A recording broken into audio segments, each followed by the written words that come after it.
నమస్తే అండి, welcome back to my channel. ఈరోజు వంకాయ విత్ ఎండు రొయ్యల కాంబినేషన్తో కర్రీ ప్రిపేర్ చేసుకుంటున్నానండి.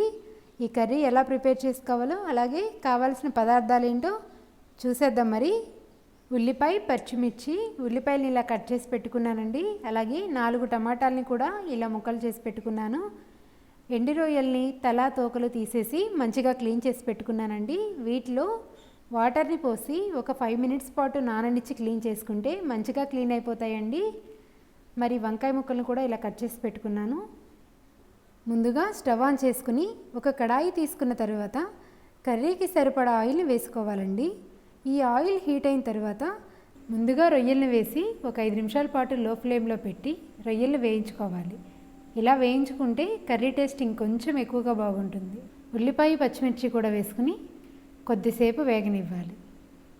ఇలా తిప్పుకుంటూ ఉంటే ఉల్లిపాయ, పచ్చిమిర్చి కూడా మంచిగా వేగిపోతాయి. ఇవి కొద్దిసేపు అలా వదిలేసేసి కరివేపాకు కూడా వేసి ఈ కరివేపాకు కూడా కలర్ మారిపోయేదాకా వేయించుకోండి.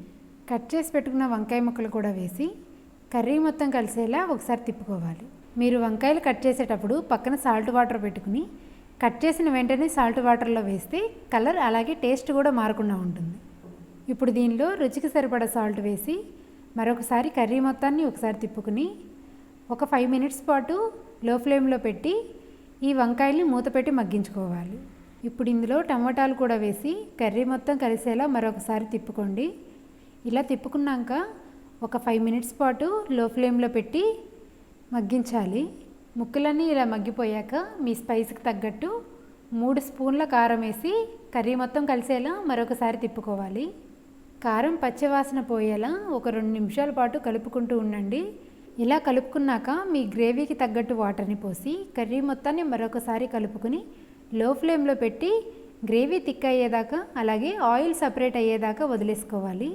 ఇంతేనండి, ఇంకా ఎంతో రుచిగా ఎండు రొయ్యలు వంకాయ కర్రీ రెడీ అయిపోయింది.